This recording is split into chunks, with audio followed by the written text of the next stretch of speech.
Monday already. It's very weird being a comedian going, oh, Mondays are actually a downer now? Because they don't mean anything when you're a stand-up.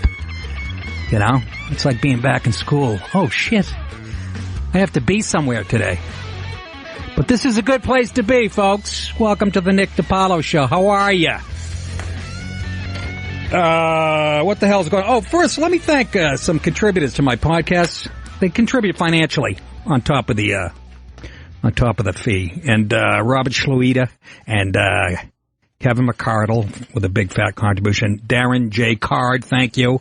And Sean Murphy, thank you so much for your financial contributions to the show. It's the lifeblood of the podcast. You can catch the podcast at connectpal.com/Nick if you don't have Sirius and your friends tell you about it. Or you can listen to me right here. And also, as far as this show goes, folks, you can always find our show on demand using the SiriusXM app. They go up each night right after the show. Mm-hmm. New episodes stay up for a couple of weeks. But you can also catch the Nick DiPaolo Show Best of the Week every Sunday at 11 a.m. East Coast time, right here on Faction Talk 103. What did I do over the weekend? Did a little comedy, Point Pleasant, and you do those gigs, those one-nighters, and like, why are you doing this place? Well, because I had an open weekend, meaning not a road gig, and they hand me an envelope. Like I just whacked somebody for 1 hour of jokes. What am I going to say? What am I going to say? No. And I love this place because they have a bring your own booze policy. Which, have you ever played with people? They're sitting there, play school coolers between their feet, literally, with bottles of like beer and vodka. I'm like, where's your blanket? The fireworks going to start in a few minutes.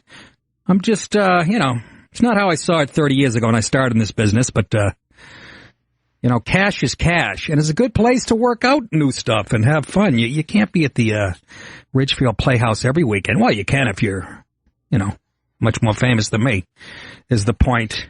And had a good time. And what the hell else? I watched the movie The Comedian, which I was in for it was like a subliminal message. If you blink your eyes, you would have missed me. But no.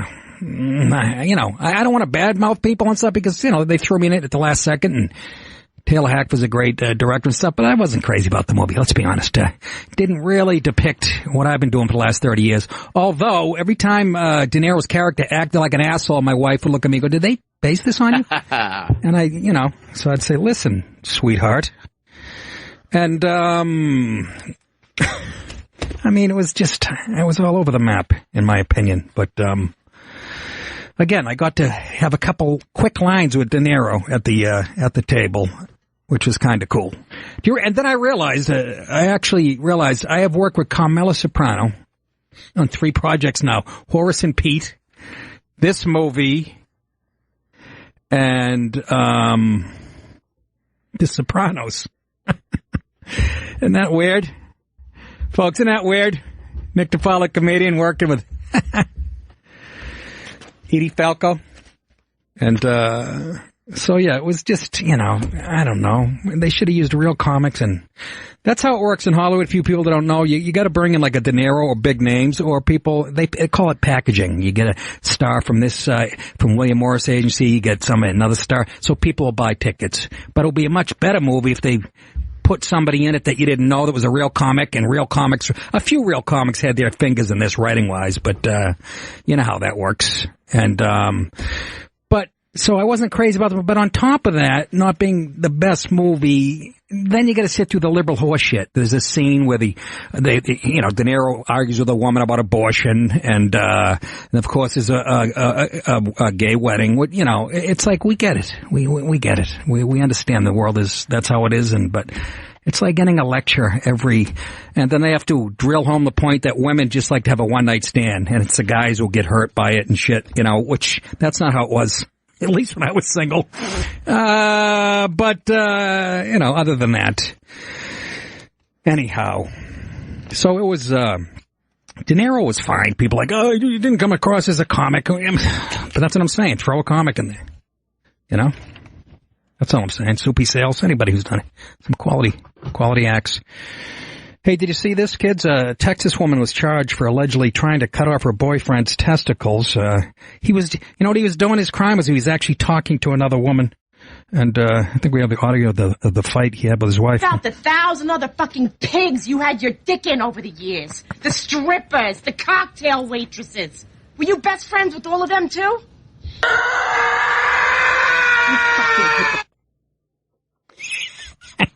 I'm sorry, that was an argument I had with my wife about a month ago. Yeah. But, what is this? She listen, she comes at him with a rubber mallet and beats her boyfriend unconscious. By the way, she looks like a Hispanic Roseanne, if you see the picture of her. I would not fuck with this.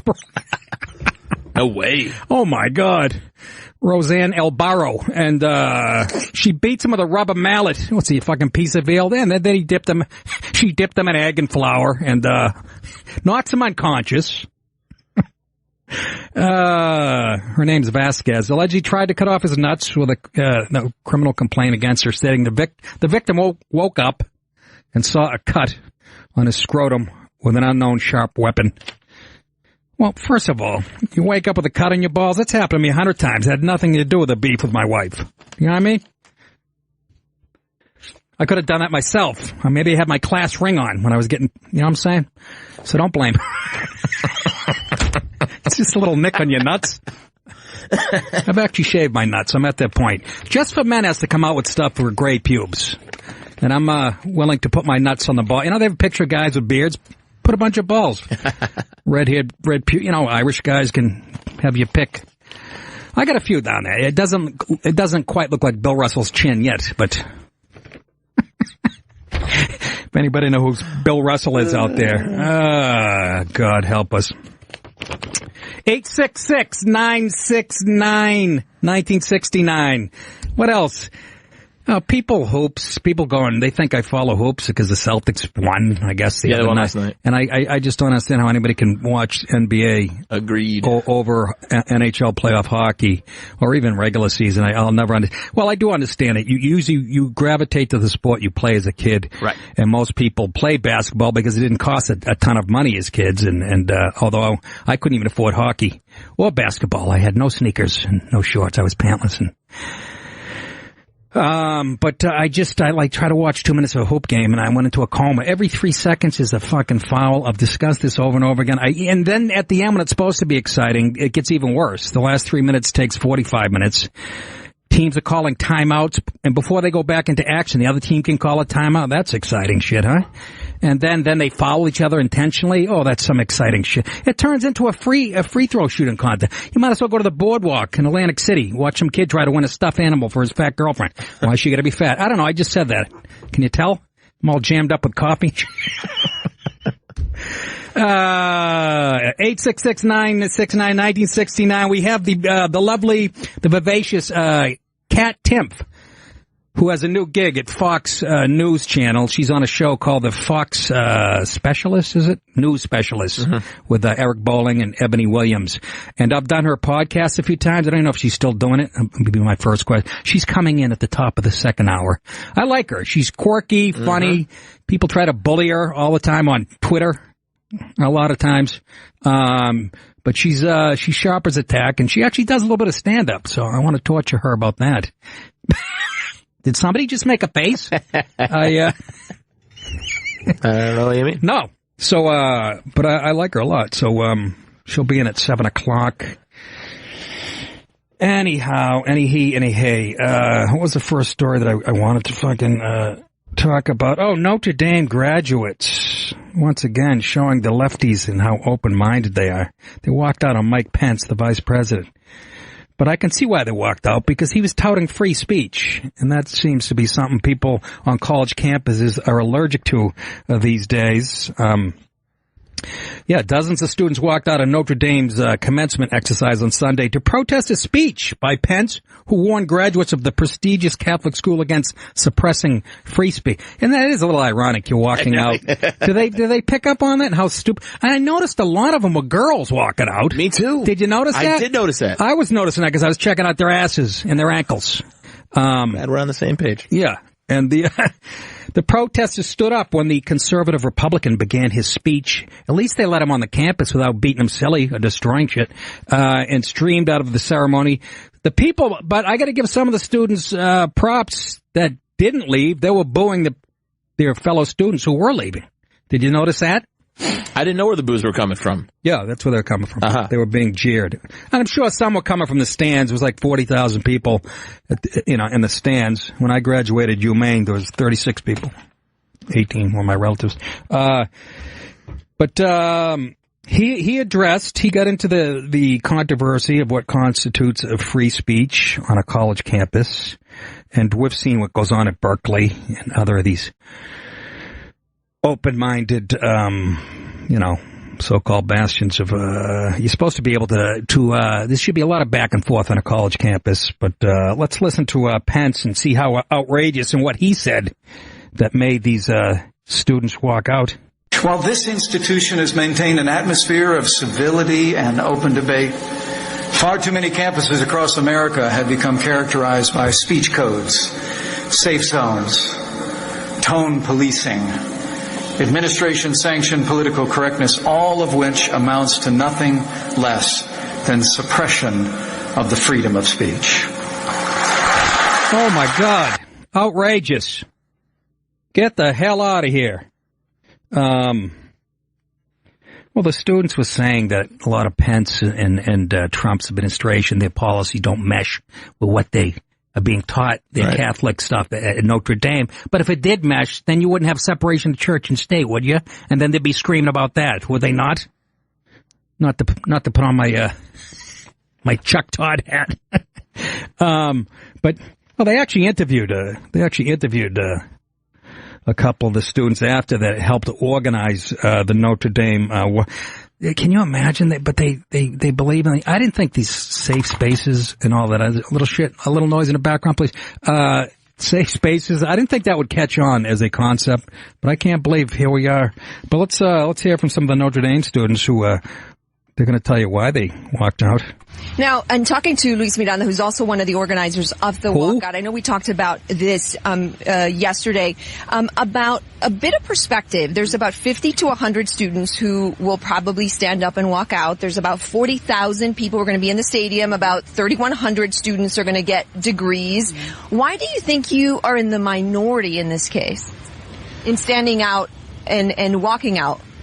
Well, I wouldn't be so sure whether we are in the minority. Okay, so he's not a math major. It's 3,100 students, 50 to 100 are going to walk out. That's about 5%.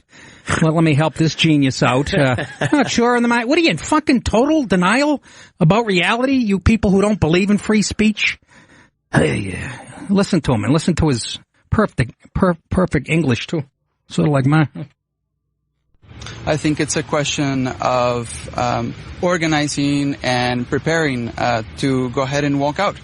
For us, is about calling upon those values by which we have been taught here at the university, values like Catholic social teaching that teach you to shut down free speech and walk away from anyone you disagree with. Is that what Jesus did when he said, "Turn a cheek"? Wake up, stupid! Wake up! Not you, Brendan. Brendan thought I was talking to him. I'm talking to myself. It's a little radio device. Teaches us to care about the poor, to care about the vulnerable. And so we believe... Wait a minute. Care about the vulnerable? How about this? You can't criticize the administration in this country until you can learn the language of this. Vulnerable? The V is pronounced V. Vulnerable. That today, even if we are a small number, we will stand for truth and we will let truth speak. You don't stand for truth. You stand for being closed-minded. And it's everything this country isn't about, Mr. Barnabal. Okay? Okay. 866-969-1969. Call me if you agree with the kids who walked out. I'm sure you do. I'm sure there's somebody out there. Because that's their way of protest. Yeah, we know all that. We know that. But again, the irony is he was saying, don't suppress free speech, and you people are going, fuck that, we're walking out. I can't help it. Let's go to Keith on line 4. Keith, welcome to the show. How are you?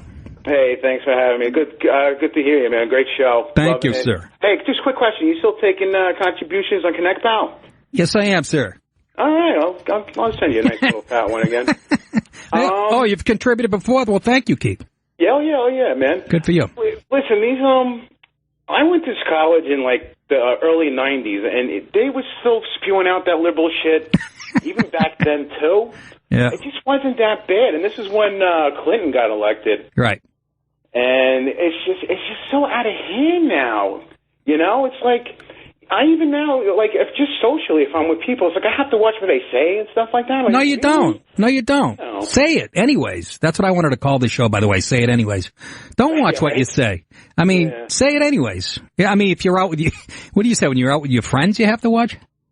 Yeah, you're out with your friends, or even at work, you got to watch what you say too nowadays. Especially, I work. I'll just say I work for the federal government. I won't say where I work, but yeah, believe it or not, there's a lot of a lot of female managers and stuff. Oh yeah, you really have to watch everything. Well, that's different. Yes. So it's just crazy. But even outside, even in public, I live in a town that is it's a lot of younger kids here and stuff with they're definitely progressive. You can tell with the hipster beards and the skinny pants and stuff like that. It's just so freaking ridiculous. And I look at a place, it's like that you know what oh that God, I don't know. I don't belong here. Hey Keith, you know what? I don't know why that doesn't bother me. The hipster beards and shit. I kind of cry. They actually drink Narragansett beer to be ironic, which I love because now I can get Narragansett. This is the shit I stole out of my grandfather's. They're doing it to be ironic. Pabst Blue Ribbon. I love that shit. Yeah. But no, if you work, I'm a guy myself. If you work for the federal government, yeah, I mean, you got to definitely watch it because they want to push, straight white males right the hell out of there. Oh, definitely. Oh, yeah. You're on your way out, Keith. I might as well fire you right now. Probably, right? Yeah. So, all right. Hey, thanks for the call. Man. Appreciate it. Contributed to the podcast. How about that? That's beautiful. Let's go to Brendan, line 3 in Long Island. Brendan, what's going on? Welcome to the show. Hey, Nick, what's going on? Same old? Yep. Okay. How do you think one of those relatives felt that travel, let's say halfway across the country to see their niece graduate, next thing you know, they're walking out halfway through it? I heard about did you say their relatives that traveled to see them? Yeah, just imagine. Well, I gotta hope that those kids, well, maybe not, they're such self-entitled little rat bastards, but I would think they would say, hey, don't bother coming because I'm going to walk.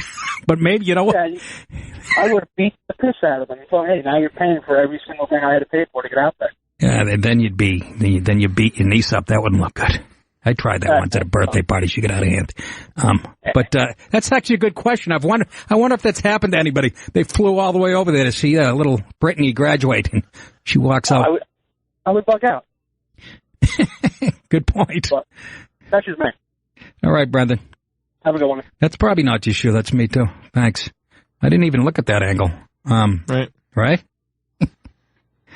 Let's go to, Tito in Newark. Tito, what's going on? Welcome to the show. What's up, Nick? Thanks for the welcome. You got it, brother. I just wanted to dispute a little bit. I'm not defending these kids that walked out. I just think it's more about them walking out on Pence and not exactly walking out on what he was saying that day or that freedom of speech. I see the irony. Yeah. But I don't think that's what it's about. And I'm Tito from Newark. I hear you. I'm not a lib. Yeah. I just changed from being a registered Democrat to non-affiliated. All right. I'm on both ends of this stuff. Yeah. I believe in carrying a gun. I'm anti-abortion, but I want to help the poor. I'm a little bit all over the place. I don't think these guys were walking out on the speech. I don't think it was a freedom of speech thing. I just think, Pence and Trump, and they're against them, period. I don't even know, but I don't know how. I mean, their big beef was that their policies go against their Catholic, learnings, what they were learning at Notre Dame and stuff. But they have to be separate. They can't be the same. But and then when Pence addressed what goes on at college campuses in the shutdown speech. But I see what you're saying. They were walking out of the bigger policies, but still, that's not the way. I mean, you sit and listen and whatever. I do. You know, our country is, you know, obviously 50-50. Our country is a country that should be able to have a conversation with another human being, listen to what they have to say, and then maybe have a, you know, point counterpoint. Yeah. You don't see that anymore. It's just yelling over each other. Yeah, but now, Tito, now you're doing what a lot of people do. You're sort of equivocating, like it's both sides doing that equally. But it's really the left. They're the ones who are attacking conservative speakers and like Milo and Coulter and the shit that went on at Berkeley. You know, there's a lot of yelling going on in D.C., yeah, amongst congressmen, Democrat, Republican. But as far as shutting down free speech and all that stuff, the left doesn't seem to have a problem with that. Would you agree with that? Well, I agree because, I mean, I didn't like that crap that was going on in Berkeley. If somebody's coming out to talk, just don't go listen to the guy. You know, somebody else that wants to go, somebody invited him there, and he showed up. I don't like the creep either, but let the guy talk. I mean, you know, I mean, is it worse if the guy's in hiding? No, that's exactly right. You let the guy talk, and that's right. You listen to him, and then you load up for an argument later on why he's wrong. But this is like childish, you know, I think. Well, and it's completely childish, and it's the same problem we have with people who only watch Fox or only watch NBC or only watch CNN.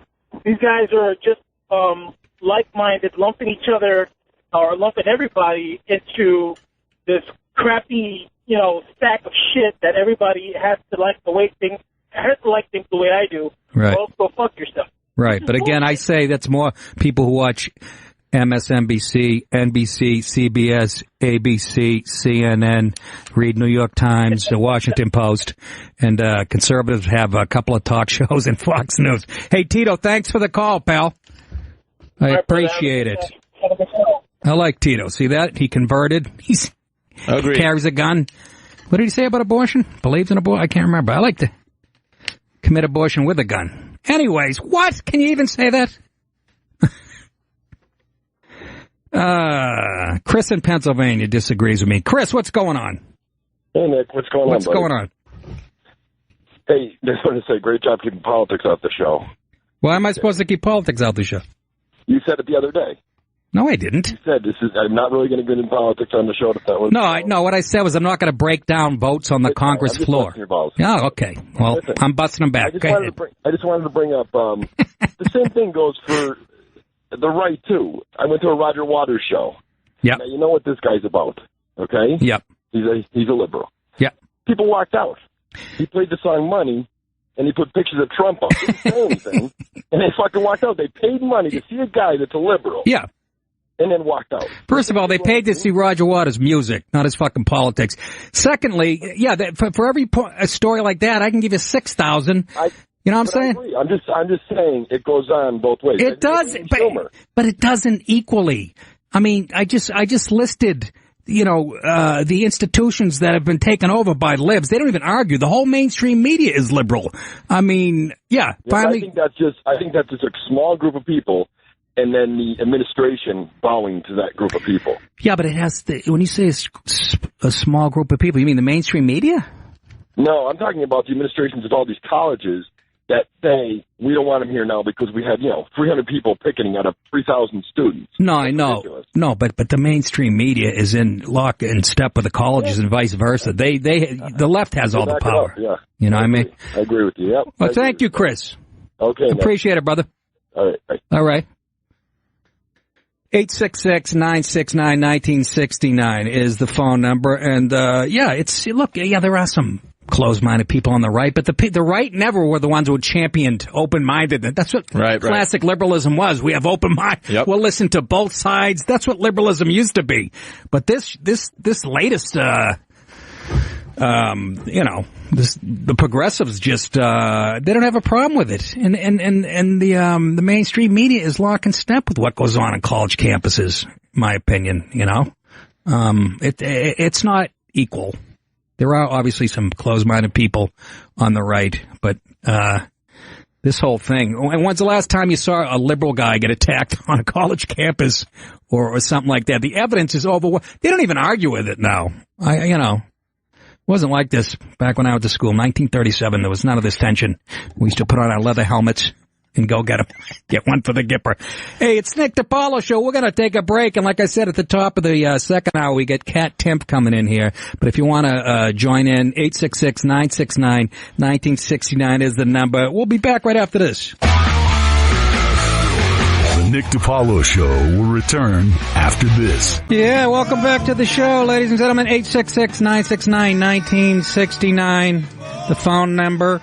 Tomorrow, Greg Gutfeld will be stopping by the show. And tomorrow night, immediately after the show, catch me down at the Fat Black Pussycat in the Village here in New York City. Matter of fact, it might already be sold out, but check anyways. Thursday, June 1st, Seneca Niagara Falls Casino. Bear's Den is the name of it. Me and Jay Ogerson will be there. It's in Niagara Falls, New York. Friday, June 2nd, Hot Comedy Club here in Yonkers. Friday and Saturday, June 9 and 10, Hilarities in Cleveland. Go to nickdip.com. That's my website. Mm-hmm. Spent a lot of money on it. Check it out. $40-50. It's very nice. Cut and paste. And hit me up at Nick DiPaolo on Twitter and Instagram.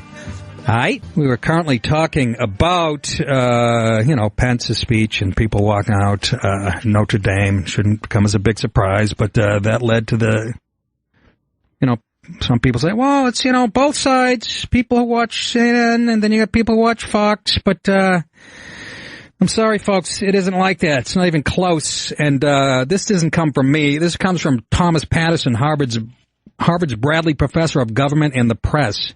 He did his study, news coverage of Donald Trump's first 100 days. And again, this is coming from Harvard, hardly a right-wing bastion.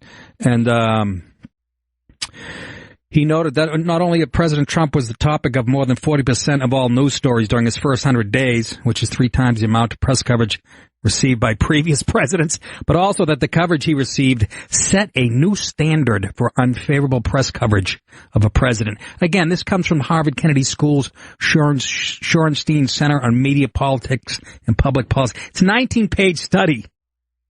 And proving beyond all reasonable doubt that the mainstream media fix is in to portray the 46th president, that's Trump, in the worst possible light. And they talk about how the mainstream media initially loved him when he was running, when he announced that he was running, because he's controversial and the ratings went through the roof. But soon as he clinched it, it looked like he was going to clinch it. They got ugly and the fangs came out. And he gets down to he breaks it down to the networks and which ones were really giving him a beating. And negative news reports outpaced positive ones by 80% to 20%. In no week did the coverage drop below 70% negative, and it reached 90% negative at its peak. He noted the coverage by CNN and NBC was the most unrelenting. Negative stories about Trump outpaced positive ones 13-1 on those 2 networks alone. I think we all know that after seeing it, they rigged it against Bernie and had Donna Brazile, who had the questions before come on. Trump's coverage on CBS also exceeded the 90% marker.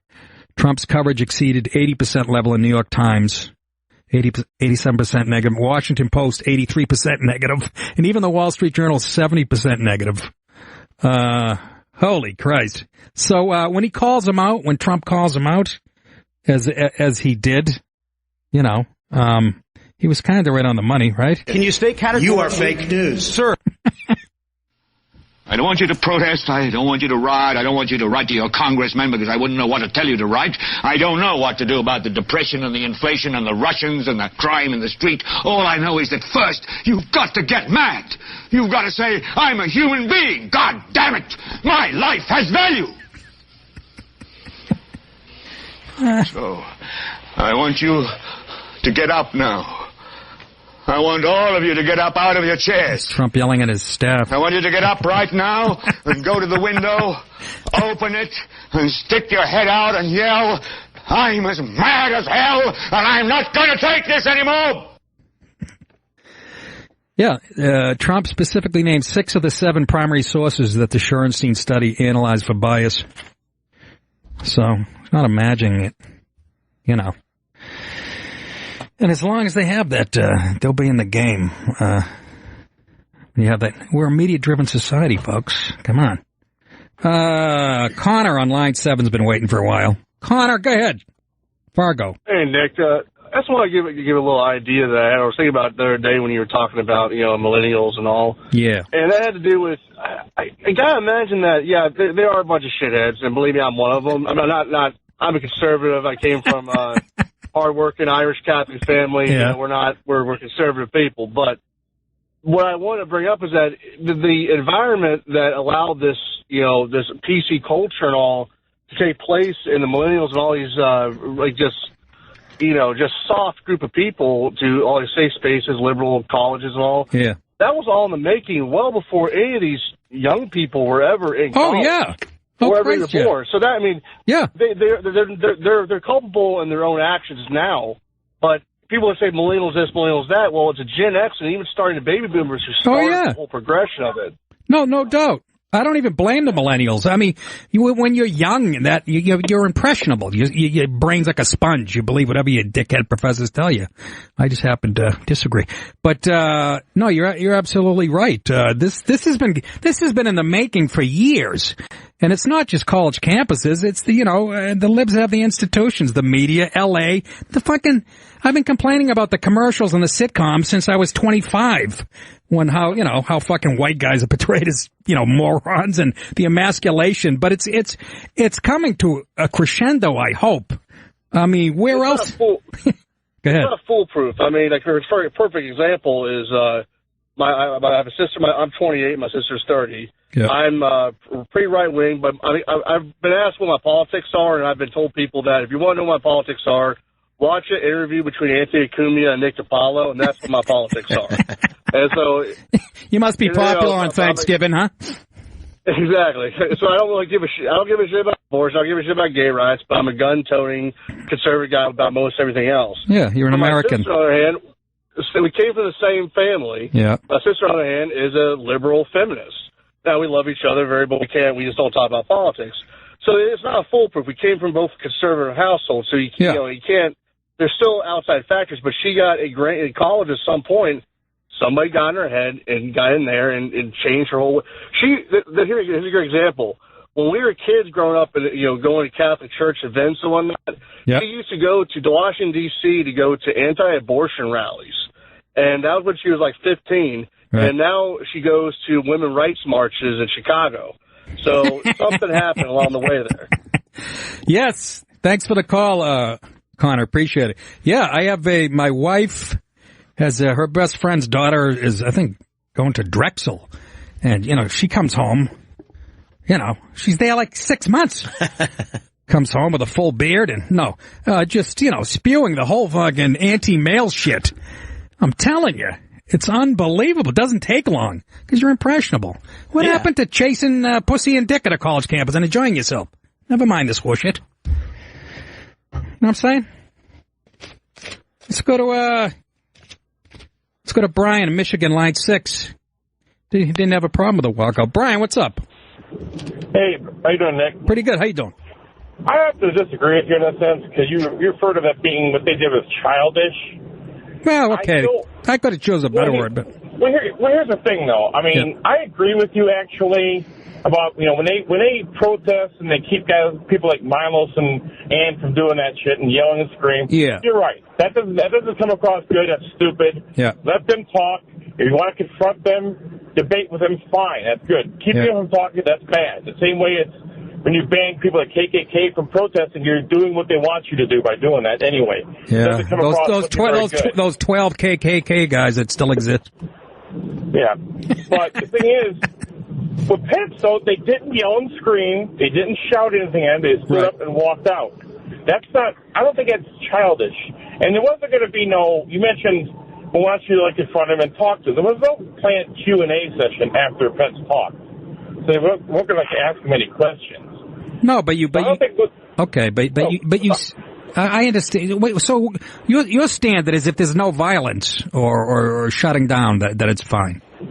I think that no one got hurt. They stood up and walked out. That's not childish. That's more mature than yelling and screaming at him. Okay, but I said to you the minute you get on the phone, I said, okay, childish wasn't the best word I could use, but I still think when somebody's comes to your school to give a commencement speech And just because you disagree that you walk out, I say it's a little, what's a better word than childish?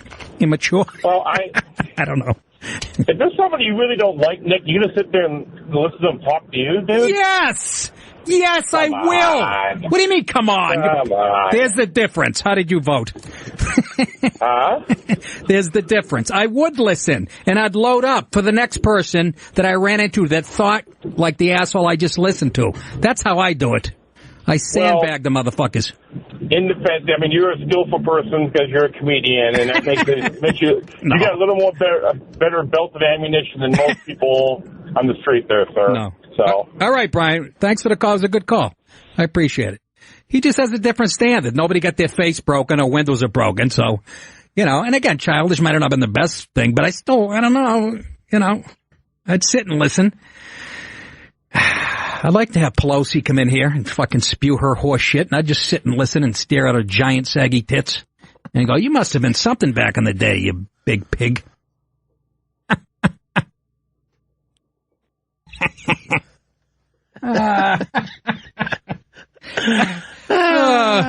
God help us, ladies and gentlemen. What was I talking about? Oh, by the way, I see a few callers up there, and I'll get to this when I want to get to it because it's not a priority for me. But apparently Jason Ellis was a little upset at whatever we were talking about on Friday. Yeah. I think it was the Kevin Pillar story. Yeah. And, but we'll address that later on in the show, when I feel like it. Okay, so if you guys want to call in a little later, I get shit to do, though. Important stuff. 866-969-1969. And here's some more audio of the students walking out at Notre Dame.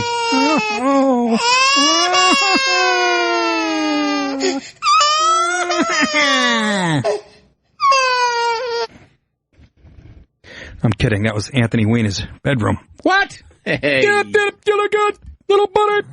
Yep. Joel in Westchester, line 9. Welcome to the Nick DiPaolo Show. How are you? Hey, Nick, good. How are you? I'm tremendous. I'm making average money. I'm in my late 50s. I'll be dead soon. How you doing, Joe?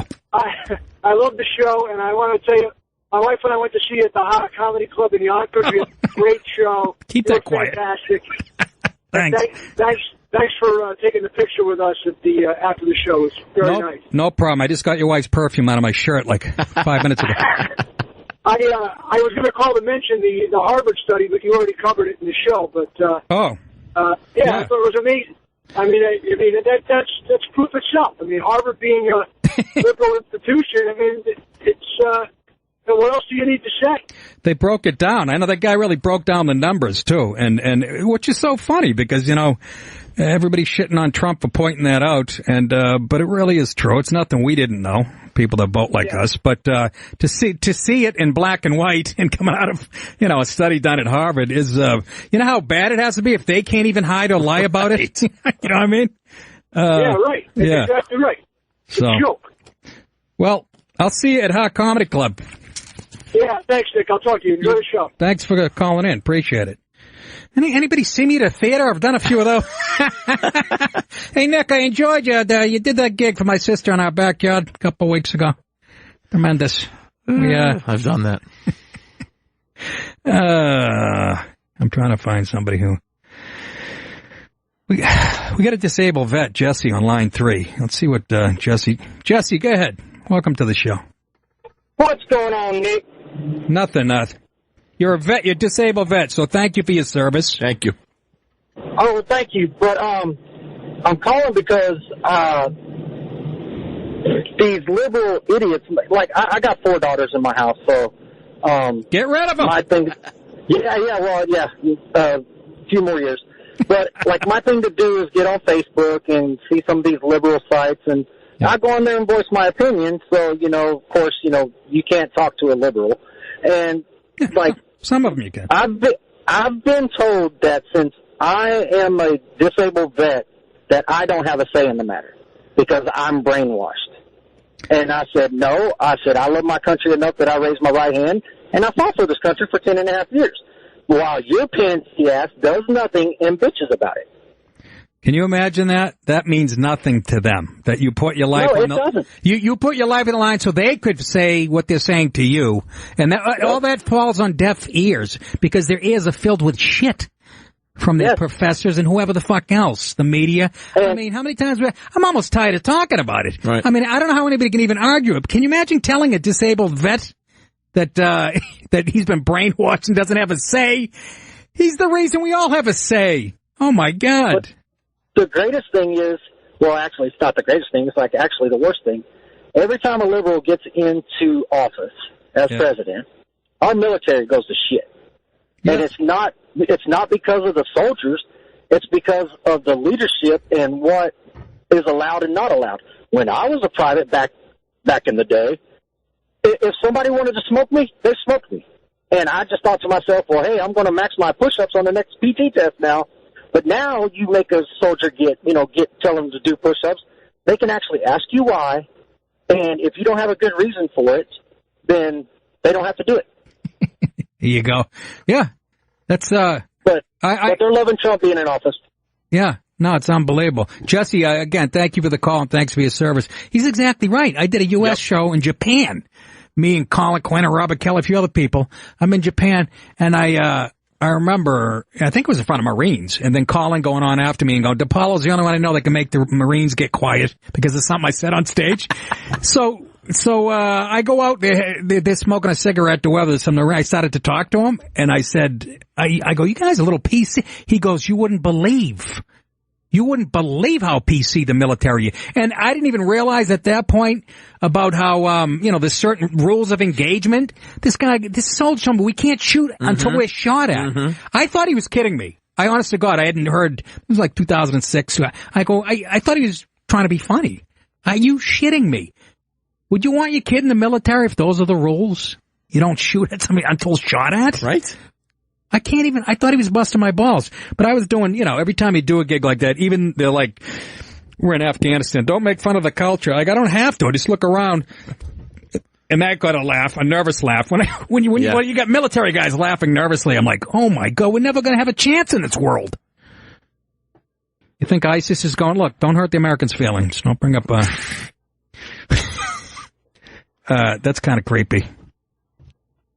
Ooh. So 866-969-1969 is the phone number. And let's go to John, first-time caller, line 9, North Carolina. John, welcome to the show. Hey, thank you very much. I forgot your name because I'm looking at 1-866-969-1969. I'm Mickey Dolenz. It's the first time I've ever heard your show. Well, thank you, John, I think. Yeah, well, I happen to be going to the store here real quick, and I heard the Jason Ellis thing, but I've also heard a lot of other good things. Thank you. It sounds like you're on the ball, because I'm a disabled veteran as well, which isn't something we like to throw out and whatnot, I would hope. Right. But, I'm kind of thinking to myself, there's no feedback here for you, right? It sounds like you're here. Carrying a wheelbarrow or something. I hear you. Are you dragging tin cans behind your chair? Okay, that's exactly what it sounds like to me, too. So we'll all be all right, right? Yes. Go ahead. What's your question, Joe? Okay. All right, this is perfect. I don't have a question. Oh, okay. I just sort of appreciate your stance on everything. And it only took about 15 minutes. Well, and I like Jason Ellis, too, because that's kind of how I grew up. I grew up a little bit like that guy. Then I joined the military, went in the Marines, and, it wasn't always great, but it made my life, and it made me who I am today, and I'm a good dad. He dropped off. Well, first of all, thanks for your service, John. Another disabled vet and a Marine. My dad was a Marine. He didn't see action. This was in the 50s, But it shaped how my old man, the most disciplined, cleaner than any guy. First of all, cleanliness, the first thing they teach you. Yeah. They teach you to make your bed. Army. Your dad was in the Army? Yeah. That's not as good. But anyways, Andy get all serious. War II, pal. No, he saw action. Yeah. Okay, well then that's better than a Marine who didn't see action. But my dad didn't pussy out. This was no wars going on. Yeah. He'd hitchhike home and, to Boston and tap some broad. But anyways, but it did shape his life and his discipline, and he was a great father. But can you imagine telling a disabled vet that you're brainwashed, you don't have a say And that's just ridiculous. But you can like Jason Ellis and like me if you have an open mind. That's the point, you know. We're going to address the specifics of that. But you should be able to like both. Just like as far as comedy goes, I can laugh at Al Franken and Jon Stewart and guys who politically, Bill Hicks, polar opposite. But I can laugh at him. I just think there's more lefty comics that wouldn't laugh at me or whatever. Yep. But I do have lefty friends who like me. Louis C.K., Schumer, Andy Kindler. I always have to defend Andy Kindler from my fans. Well, I think Andy Kindler is brilliantly funny, but he's a far lefty. He grew up in Queens, and I remember I think I brought up Rush Limbaugh in the green room at Tough Crowd, and he went fucking haywire on me. It was so funny. And but that's how it should be. You don't have to choose one or the other, But I'm just saying, when the media chooses one side, we are such a media-driven society, it becomes kind of lopsided. The whole argument. 866-969-1969. As far as the Jason Ellis thing, let me address that now because I got Cat Temp coming in at the top of the hour, and we were talking about Kevin Pillar, the Toronto Blue Jays center fielder who got in trouble for calling, again, they said a homophobic slur or whatever, called the pitcher who struck him out. I'm guessing cocksucker or whatever. And he getting all kinds of shit for it. And he went on Twitter and backpedaled and made that mistake. And first of all, Jason Ellis, there was a few things he kind of mischaracterized as far as what went on Friday. I didn't talk about it for 2 hours. We brought it up at the beginning of the show, and the phones lit up. And we did a segment or two on it. So we didn't talk about it for the whole show. I have a 2-hour show here. And I also mentioned, and I noticed Jason Ellis didn't mention this, that, I also mentioned I have somebody close to me who's transgender, and I wouldn't wish that on anybody, because it's a hard thing to go through, and that I've evolved on the issue. It's not just a boy and a girl. It's a spectrum. There's a lot of stuff in between. And, there was some over-the-top comments made, mostly by the caller. A lot of them by the callers. I can't control how they feel, how strongly they feel, about something. But my other points were,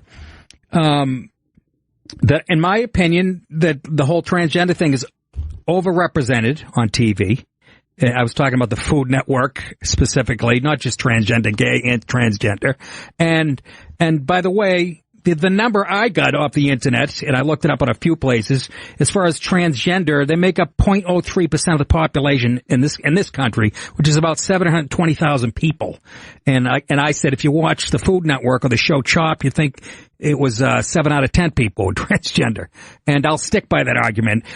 We talk about what it dominates the news so much in pop culture, and I'll stick by that. I think they're overrepresented as far as that goes. And the other big point I was making about Kevin Pillar specifically, you should be able to say that type of stuff on a ball field.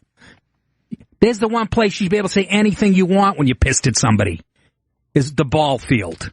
And when a player calls when a guy calls a pitcher out who struck him out a cocksucker, do you think he literally means it? Not that you have to, I guess, to hurt somebody. Right. But I'm sorry. We have the ball fields, and we have, right now, we still have comedy clubs, but I don't know how long that's gonna last.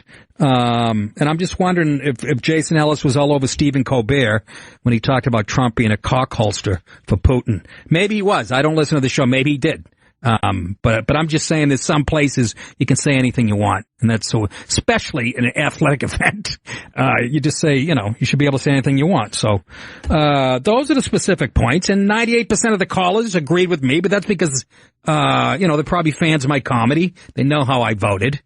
But to say that we spent the whole show on it and that, it was just gay bashing and blah, blah, blah, that is not the case, in my opinion. And I bet you if I met Jason Ellis, I'd like him, and vice versa. But this is what happens. You're so quick to call somebody racist, homophobic, or whatever. And I'm not saying some of the calls we got weren't in that nature.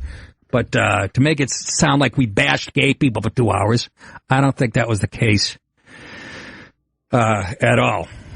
So I'm looking for some of the earlier on the call screen. There was a bunch of things, and I told them I'd talk about it later, and I brought it up then. And if they want to call back, they can address it. We have about a minute real quickly. Line 3, Rick in Rockland, real quick. I only got a minute, Rick. Hey, Nikki, how are you? Good, how you doing? Good. Last time I spoke to you was the day Imus was going on Sharpton's show, so you mentioned backpedaling. Yeah. Anyhow, real quick, I've been studying all of your tough crowd stuff. You and Patrice are my two favorites of all time. Yeah. And there was one episode with you, Keith, Todd Glass, and a guy named Jimmy Martinez. Yeah. And I know that other guys have bumped heads with you in the past on that show, but I've never seen more tension between two comics before. He actually looked at you and said, "Watch your mouth. This isn't the circuit." And it was, I don't know if you remember that episode, but it was the day that Todd Glass was going on about something. And he said, all black people want, and you said, is a good haircut. A good haircut. Jimmy Martinez, who I love, by the way, and he laughed his ass off. That was one of the best lines on that show. He did laugh at that, but it was just like an uncomfortable tension. Yeah, well, that's what makes the tough crowd great. That's what made that show great. Now they try to hide that tension, and that's the only way we can break through these walls, is to say stuff. And Jimmy Martinez laughed his ass off. Thank you for the call, Rick. And yeah, he laughed his ass off. We all had a good time. So I'll be back with a great Cat Temph right after this. The Nick DiPaolo Show will return in a few minutes. To catch Nick on the road, check out nickdip.com for info and tour dates. Welcome back, folks. Nick DiPaolo Show. 866-969-1969 is the phone number. Waiting for Cat Temph. She here? I think Brenda just went to get her. All right. I think she's entering the building. She was right over at Fox, which is not far from here. Right across the street. Right across the street. And I did her pod. Did you turn the air conditioner on? Did you fuck with it? Dude! I was boiling. I don't give a shit. It's my show. I know. Go put it back up. Right. It's blowing right on me. Come on. I will. I'll end up with Ebola. What are you going to do? Turn down fucking cat scratch fever? Which is what I'm going to have with this 11 degrees blowing on the back of my neck? You Mama Luke. How dare you? I dropped it a little. Please. You're a strong feature from New Jersey.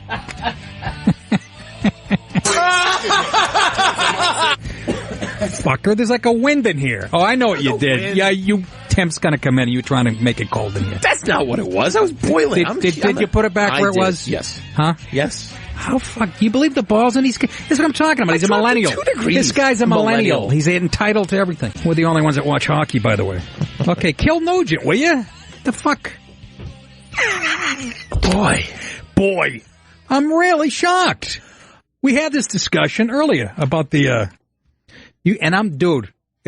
I'm always hot, so it's not me. I don't mean physically, you know what I mean. I always have a fever. Is that Cat Temph? I see a reflection. Hey. What up, Cat? How's it going? Right here. I'm giving you the good headphones. We wiped these down because the last guy had 2 ear infections that was on it. What's up, Temph? How's it going? Ladies and gentlemen, she's in the house. Let me ask you a question quickly. Yes. Are you still doing your podcast? No, I'm not. I'm a little busy now. I know we're going to talk about the new gig, but come on, the podcast, you show up for an hour and you actually had a sponsor, unlike I did. Yeah, I guess. I mean, I have 2 shows now, and I have to write a column after this. 2 shows? Yeah, well, the Gutfeld show I'm still doing. Oh, you are? Yeah. I thought you bailed on that. No. I was going to audition for it. No, last time you were on there, I remember you took too much advantage of the fact that it was taped. And then so based on all the stuff you said, you were on the show for about 5 minutes of the hour-long show. My 5 minutes, it was like 5 seconds. My brother goes, you didn't say much that show. I go, I said a lot. You did. Jesus, they ripped it. Well, it was right after the shooting in Orlando. And I did a reference, because there was a gay guy in the bathroom filming it, if you remember. And I did a thing from The Godfather, which I knew wasn't going to get made. I said, I don't want my brother coming out there with just his dick in his hand, something like that. Right, exactly. I guess that wouldn't have flown on their Fox News not channel. on the news. That's not really the news. That's what's tricky, though. No, that's what's tricky about what Gutfeld's trying, and you guys are pretty damn good at. You're trying to do comedy on a news channel. Right. Which is, especially when that news channel has a reputation for leaning right and kind of conservative. Yes. That's a double whammy. Yeah, it is. It's tough. But, we're, just certain things can't say, like, the thing you just said, for example. And the you thing... said you knew. You said you knew. I didn't know, though. I really thought Gutfeld would cut me some slack. It's different than Red Eye, too, because with Red Eye at 3 a.m, you could get away with a lot of stuff. I get pissed at Red Eye. I did that show a ton of times, but every time they would call and ask me, and finally I started saying no. They go, why not? I go, because I need 2 things when I do something. I do it for the exposure or the money. And Fucking neither. Okay? And they wouldn't even argue with me. They're like, all right, that's fair. Yeah, there you go. So what? So you're too busy to do the... Yeah, I'm way too busy. Really? Thankfully, I don't have like a life or a... Yeah, you do. Not really. How about your boyfriend? Can we get into that? No. Did you get him back? No, I mean, no. Oh, God. I'm going to get in trouble. Why? I don't know. We're talking to Kat Temp, and she also writes, your other job is you write for National Review. Yes. Online. You're still doing that. I'm still doing that. Folks, let me tell you, she went to Hillsdale College. I took it online, and I quit in about 5 minutes. Yeah, you quit? No. The Constitution class? It was quit too dry and too boring. But she graduated magna cum laude. It's true. How? I mean, I know you're pretty bright. Yeah, I mean, I studied a lot. I mean, I had a lot of fun, but I studied a lot. And you couldn't cheat off foreigners. They don't take the Constitution. I didn't cheat at all. I didn't cheat at all. Didn't cheat at all. I know you didn't. Now she's getting all defensive. 866-969-1969. Call in and hassle her. Oh, God. Could you? That's all right. I'm okay with that. Let me ask you a few things in the broadest, as far as Fox News Channel. Who would have guessed? I mean, 6 months ago, 8 months ago, Noah Riley, Roger Ailes gone. What's your opinion as an attractive blonde working at Fox? Were you ever, well, I don't know if you could admit it, were you ever, like, did you see some of that stuff? No. I mean, at the Gutfeld show, we're kind of our own little corner, up there. I didn't really interact. I never even met Bill O'Reilly. So, he walked onto a sketch for us one time, but I didn't really interact with him at all. He walked onto a sketch? Yeah, what did he do? We did a sketch. He literally walked in and said a word and left. So, that was my only experience. Word tits? No, Nick. It was not. That was my only, that I can't talk about this stuff. But I'm new too. Like, I've only been there for 2 years, so I didn't really have these relationships or know these people. We're all just up there on our little corner for the Gutfeld show. So you never heard them going, fuck it, we'll do it live. I didn't. I only saw, what everyone else saw in terms of that. And that is true. They have their own little thing, going, the Gutfeld show. Yeah. And, Greggy does a great job. Yeah, he does. He's a smart dude, and he has a different cadence than me, like, comedy-wise, but, he's, when he was sitting at the Five is a huge hit, right? Still, to me, I don't know. I'm saying this, but I think he's the brightest. But you have done stand up. Yes. It says comedian on your resume, yet I don't see in any of the clubs. And I told you, it doesn't say comedian on my resume. Yeah, somewhere. Must be an old resume. Well, something I looked up. I used to do stand up. You sold out the MGM Grand. Yeah, I did. Yeah. I just say that the crowd was huge. I couldn't keep people out of there. Yeah, no. I mean, I used to do stand up. I did it for a few years, and now I'm so just you're so above busy. that now. I'm just busy, and I really do. I love working at Fox News. I absolutely love it. Why wouldn't you? I love it. It's great. People say I love it there. I have a fun job. I get my hair and makeup done, and I get to talk about issues and share my point of view with millions of people. It's not a bad job. So no, it's a great job. Yeah. But sometimes I'm watching Gutfeld. I go, I don't think she's that happy. Oh yeah, I think it's just my face. I don't really have a happy face. That's the other thing. I sometimes wander on your Twitter, and it seems like people are mean to you. They're very mean to me. Why? It's like if I say one negative thing about Trump, then everybody tells me to die. I'm a bitch and all this other. Well, give me an example of something mean you said about Trump. I don't say that every single thing that's coming out about this investigation that I know for sure is a lie. I just say that I'm going to wait and see. Yeah. So that's an example of what would qualify as a mean thing against Trump. Yeah, and but these are like the looniest of the loons who just sit there. Far right. The far right, and they just sit there like, how dare you say that about my leader? Bitch, shut up. Who let her talk? Who let her talk, bitch? And it's like, all right, Gutfeld told me to stop looking at Twitter, and last week I didn't look at Twitter at all after the show. And your blood pressure. And I've been way happier not having to see whatever grandfather angry dude is just screaming at me and telling me I'm this or that or the other. It's so much better. It's so much better that way. Because it's the grossest thing is a lot of them are like, their bios will be like God, family, country. And I'm like, you just called, said just like despicable things about me and told me to die. Yes, and you're like, you call me a slut and you're like holding your baby granddaughter. It's kind of weird. But they're saying that in the name of God. Yeah, all right. Yeah, you want to ask them, but. You're a libertarian. Yes. Can you please define that for me? Because I've got 19 different definitions from 19 different libertarians. It's just small government all around. Consistent small government. So it's like, small government socially, small government fiscally, and then also, non-interventionist in terms of foreign policy.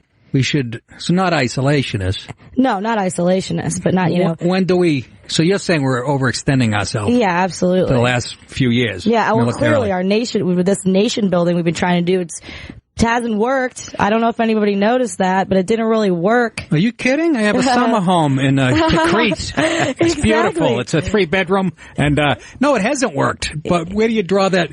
What do we do with North Korea now? As a libertarian, what would you say? Well, that could be a situation where we would have to get involved as a defensive measure. I mean, they're really getting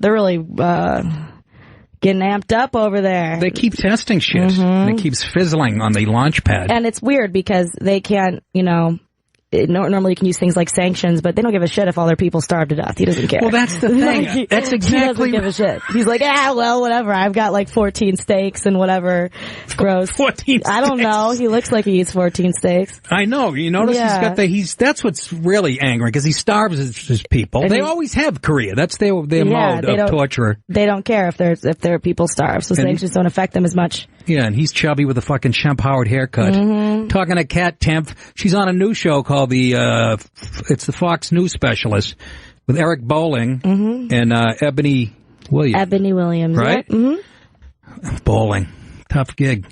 What's it like to work with Eric? I met him in the strategy room. He was all right to me.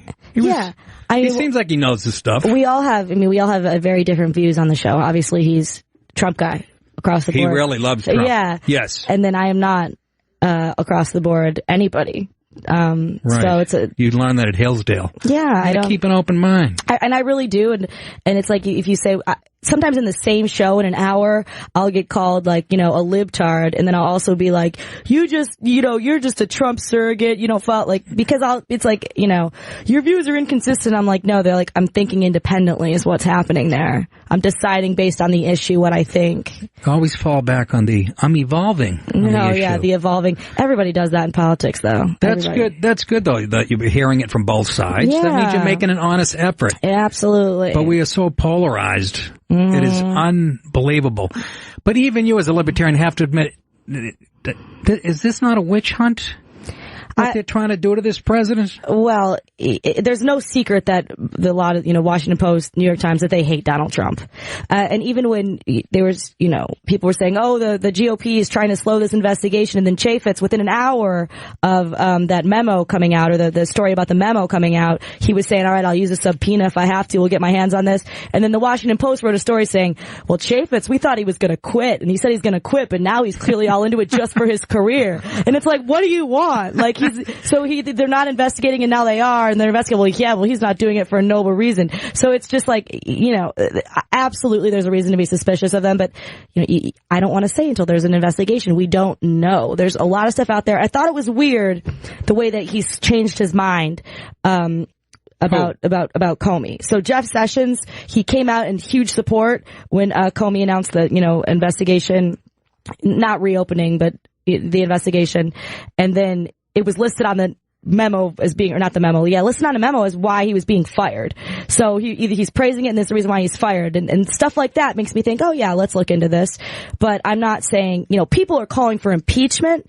If you're calling for impeachment now, the truth is there's no evidence yet. There's certain questions, but there's no evidence. And if you're calling for impeachment before there's evidence, then that proves that you're doing it for political reasons and not for actual safety of the country reasons. Yes. And you notice they're backing off that this week. Even Maxine Waters and the other fucking wackos are backing off a little, because now you have this Seth Rich story heating up, right? The guy that got killed back in July, shot in the back. They didn't rob him or anything. He was working with WikiLeaks, supposedly, a DNC guy. And so that's heating up. So now people on the right are saying, well, that's why they're backing off the impeachment. What would you impeach him for? To get impeached, you have to literally commit treason or bribery. From the three lessons I watched on Hillsdale at college, I learned that. But seriously, it's almost impossible to get impeached. Well, it's tough. Of course, it's tough. And again, there's no evidence of any legal wrongdoing. Yeah, Clapper legally, said that. There's nothing wrong. And so, but the fact that they're saying impeach is because they wanted to impeach him before he was even in there. So they're stoked. But I still do have some questions just about the timing and the switching around of some things, but it's not like keeping me up at night. You have people saying that it's like keeping them up at night. What does keep you up at night? What keeps me up at night? Gut fells. Hygiene habits? No, I get, I get stressed out. I get a little stressed out. I think every day I wake up wondering if I am ruining my life, but I think that's just normal. That's motivating. You get like three jobs. You're in New York City. How old are you? That's probably why I'm 28. 28. She's on TV on the most powerful news network, and she's stressed out at night. That's probably why I have all this stuff. It's because, I'm never good enough for me, and I got to keep getting better. Well, see that? I gave up in 6th grade. Let's go to Melissa on line 3. She wants to talk to. Say hello to Kat Temp, Melissa. Hi, guys. How are you? Good. How are you doing? I'm good. I had a question. I'm a Trump supporter, but I also like to hear both sides, because if he's being an asshole, he's being an asshole, and I can understand that. But I feel like nowadays everybody just hates him. Everything he does is horrible. So where do I go to even find, just news, actual facts? Because everything is so polluted. Me. It feels like. Me is the opposite. You know what I really like to read is I like to read Reason Magazine. Do you know those guys at all? Reason Magazine? Yeah, I like to read it because they're libertarian. They'll post pro-Trump stuff, and they'll post, anti, depending, they'll say, oh, there's suspicious things about the investigation, but then they'll say it's absolute hysteria and crazy the way that the left and the media is responding. So I like to read Reason, but I think the best way to go about it is just to read as many different sources as you can. I like Unreasonable Magazine. I've had a 10-year subscription. Yeah. And let me tell you, they don't listen to anybody. Okay. So well, are you on? Do you have your own serious news show at all? Or? No, I don't. I'm on Fox News every day at 5. She's on TV, Melissa. She's on TV. She doesn't do stoop to radio tonight. She does. She had a minute off. I never even heard of you before, but I'll have to connect with my television and check in. So thank you very much. Yep, zing. All right, Melissa. Thanks for the call. She's talking about me, I think, not you. I don't know. How would you do? That lady was lost. She writes for National Review. I do. Online, and she's on, 5 o'clock on Fox News Channel? Yeah, but that's new. It's been about 3 weeks, the show. And then, of course, the Gutfeld show. And then the Gutfeld show, and she was off Broadway 2 years ago doing My Fair Lady and the Mouse That Roared. Let's go to Phil on line 1. Phil, say hello to Kat Temp. Hey, Kat. Hey, Nick. Hey, Kat, you're very funny and you're smart. I like that. Oh, thanks, Phil. I like Are you sure you're from Long Island, Phil? No, I enjoy, I'm leaning to the right for sure, but I like you. She's smart, and I appreciate that. And, listen, you said staying up night. I mean, that's part of, trying to do your best. I mean, does it ever keep you up at night, like thinking about when Kim Guilfoyle's face is going to explode from being tied back so much? Whose face is going to explode? Whose face is going to explode? Mine? Yeah, Kim Guilfoyle. It's stretched back come on. She's a snake one. Thank you, Phil. She's obviously such a beautiful woman and probably way better looking than Phil. Even though Phil, I love you know what I mean? She's obviously like a super hot lady, Hey, is she going to be the press secretary? She was talking about it. I don't think so. I don't know. Yeah, you do. I really don't know. Temp. Listen, I don't know anything about that. I don't. I don't. I thought she'd be perfect for it because she's kind of a sauce. She doesn't take any bull. No, she's a federal prosecutor at one point. The one thing though, Gavin Newsom, she was married to that guy. That disappoints the living shit out of me. Handsome guy, he got a lot going on. He's going to run for governor. Yeah. Of California. 866-969-1969 is the number. If you want to talk to Kat Temp. She has 11 shows on Fox News. Let me ask you, do you take any grief from, old friends that don't vote like you do or don't think like you do? Not necessarily. I'm trying to think, do I have any old friends? You abandon everybody? Do I have any friends at all? No, I really don't, because the views that I express really are pretty balanced. Yeah.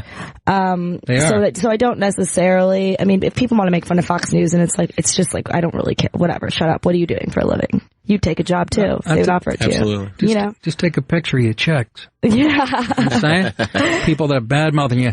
Let's go to a gypsy bitch in Texas. And she says, I evolved into liking Kat. Evolved. Evolved on the issue. I love when that happens. I love when that happens. Normally people either really hate me or they really like me. Say hello to Kat, gypsy. The hell is that? It's Pissy. Okay, I'm just reading what's on the screen. I got a guy who's got a deaf lefty at work on the phones. That's fine. I just tweet under the name Pissy Bitch. So Pissy anyway, Bitch. Okay. Yeah, I tweeted to you the other night and told you I liked your show, but I was going to call, but I was laughing too hard. Oh, that's right. You tweeted me that. You damn straight I did. Okay. Anyway. Talk to Kat. Yes. I did not like you when you first started coming on with Greg.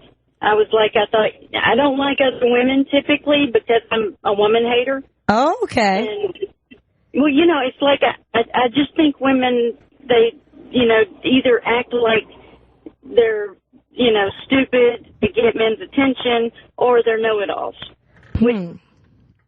And where does she fall in? Yeah, I'll say, where did I fall? Where does Kat fall in that? Well, you know, it was hard to find out because you're really very pretty. Why, thank you. I thought, oh, she's going to be one of those, but then you weren't. And then I started reading your stuff, and I'm of Nick's age, so as a Republican, I just thought, well, I mean, it's like I don't like young. You know, I'm thinking, why am I going to listen to a younger kid? And then I started reading your stuff, listening to your ideas, and you're very principled. Thank you. And I am. There you go. Kat Temp made a friend named Pissy Bitch. I know. It sounds about right. Thank you for the call, Pissy. Thank you.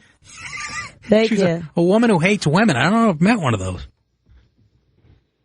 Yeah, right? Oh, you're hitting your... vaping. You're vaping. I'm sorry, I'm vaping. I have to. It's so bad. What is that, vanilla? It used to have like candy I used to have that big one, yeah, but then I'm out of the refills, so now I'm just buying these cheap drugstore ones because if I don't go and get the refills, I'm deluding myself that I'll quit, but I love nicotine so much. What's with the vape? I heard, or is that all bullshit too? It's probably the cigarette people telling it's bad for you. I heard it gives you popcorn lung.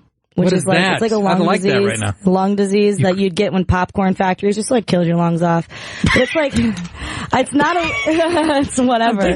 Come on. Orville Redenbacher. It's not a live the longest contest. You know what I mean? I don't want to be 90. Well, I remember talking to you about you don't have longevity in your... I don't. I'm like... I always bring this up with you. I don't know why. Because I'm like deathly ill like 5 out of 10 times that we've seen each other. That's right. The last time I did your podcast, you had... it was either Ebola or jaundice. I did have the flu, and but I started getting the flu like while we were doing the podcast, and I was just like sweating. And I was drinking whiskey tea to help me feel better, but then I was like also kind of drunk, and then I had forgotten that I had taken a muscle relaxer earlier in the day. So I don't know. I'd recommend that nobody listen to that podcast. Maybe it was good. I don't recall. I was very ill and drunk. Well, you went to right after you went to some little clinic, and I remember I think you texted me or something on Twitter. You said you don't have AIDS. Yeah, I don't have AIDS. You were really wondering. It was a huge relief. It's always a huge relief. Working too hard. Let's go to Lucky in Delaware. Wants Kat's opinion on Rand Paul. Say hello to Kat Temp, Lucky. Hey, guys. Nick, great show so far. Looking forward to what you got going on the rest of your time there. Thank you, Lucky. So good work, Nick. Appreciate it. Kat, I wanted to get your opinion on Rand Paul. I was a big Ron Paul supporter, and therefore I do like what Rand has to say. You had mentioned smaller government. He does have a lot of good ideas, but something obviously didn't click. He was one of the first guys to drop in the primaries. Do you think do you like him, and do you think he has a shot, or do you has any interest in running again in a few years? Yeah, see, I really, really like Rand Paul. First of all, nobody is as good as Ron Paul. Ron Paul is the greatest. He's the person I agree with the most. I don't just love him, I'm in love with him. Age is nothing but a number when it comes to my feelings towards Ron Paul. I'm glad to hear that. Nothing to do with politics.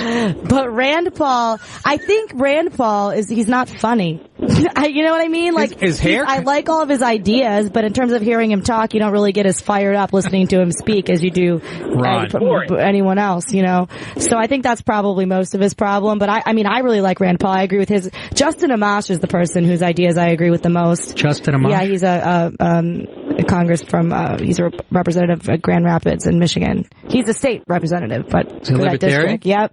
Yeah? Yep, he's a libertarian guy. He's probably my favorite in terms of I'll check him out. Where someone I align with. Here you go, Lucky. Thanks, man. Yeah, go back from the O&A days, Nick. Long-time fan. All right, brother. I appreciate it. Thank you for the call. Yeah, you get fans all over the place. How I've been having this argument with my wife. Is that a hairpiece Rand Paul has? Oh, that's interesting. I don't know. I'm jealous of his hair. He's got I was great too. hair. To my wife said it's a piece. Oh, it probably is. I'm gonna go home and look up pictures and check it out. You just go, yeah. I mean, not everybody can go bald. Ron Paul has such an inherent sexiness to him as a freedom fighter that it doesn't matter that he's completely bald. But let me ask you a question. I like the old man. They're both super smart dudes. You can tell, but they're a little out there in foreign policy. I like that. I'm a little out there in foreign policy. Aren't they isolationists? No, the they're old not man? isolationists. The old man was an isolationist? No, he's a non-interventionist, but in a more extreme sense than Ron. What's the difference? Help me out. Isolation. That's just very, very, very complete. That's very, very complete. The view of a non-interventionist is more that it's a Department of Defense, so you use it. It's more strict defense instead of. You don't go on the offense. You don't go on the offense. Nations. Certainly no. The nation building is. I mean, man, what a great use of money. What a great use of money that's been that we've done that. The nation building. We did such a great job. We could have spent that money here at home. Yeah, we could have on government cheese and welfare. Or we could have not spent it. Or we could have let people keep their own money. Let me ask you this, Kat. I know we owe people tons of money. We're in deep shit. Why can't we just tell them to fuck off? Yeah, I don't think it really works that way. I do. I feel like they probably. Has anybody ever tried it? What? Just tell them to fuck off and just bomb them? Yeah. I don't know about that. I do. You should run on that.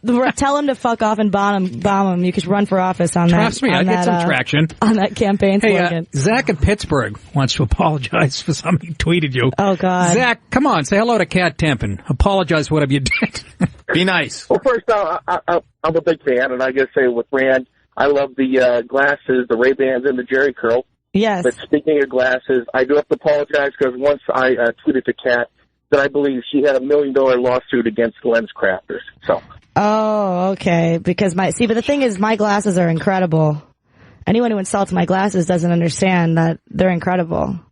Well, you've branded it, and I DVR and I watch the Death Belt show every Saturday, and then what you're on at 5 now, so I will DVR that too with Greg. Get your own show, right? Yep. It's great. It's me and Eric Bowen. With Bowen. Yeah. The 5 p.m. Yep. Thank you, Zach. So. Thanks for clearing that up. Now we can sleep as a nation. Bowling knows his stuff financially, doesn't he? Is he like an oil guy or something? Yeah, it's like we don't talk about that, though, on the show. I mean, last week was brutal. All we talked about was Russia, and there was only the same thing to say every day. Well, maybe... like, that's really, you know what I mean? I don't have a crystal ball, so it's like, well, maybe, I don't know. Yeah, these are biased sources reporting it. Yeah, there's no evidence, but yeah, maybe we don't know this or that's suspicious. It was just the same thing every single day. And here's what I explain to people. I'm about to go to break here, but before you go, there are people, everybody thinks Fox is in the can for Trump, blah, blah, blah. The people, Shep Smith doesn't like them. It's half and half. It really is. The Harvard study that showed that like some of these networks, like 80, 90%, we were about half and half. Yeah. Yeah. So we're the only ones that are actually fair. Even Brett Baer's show, they had as one of the ones that went a little rough on Trump, which surprised me. Mm-hmm. Anyways, Kat Temp, thank you so much. Yes. We know you have 11 jobs. Yes. And you took time out of your schedule to come see us. Of course, I sure did. All right. And you're only a block or two away. I was going to say, we appreciate it. We're big fans here, so thanks for coming thanks in. Thanks for having me on. And I have your plugs here somewhere. You can follow her on Twitter and Instagram at Kat Temp. Check out her website, CatherineTemp.com. And of course, you can see her on the Fox News Specialist at 5 o'clock, right? Oh, yeah. Every day. Monday through Friday, baby. There you go. Mm-hmm. We'll be back right after this. You're listening to the Nick DiPaolo Show on Faction Talk, Sirius XM 103.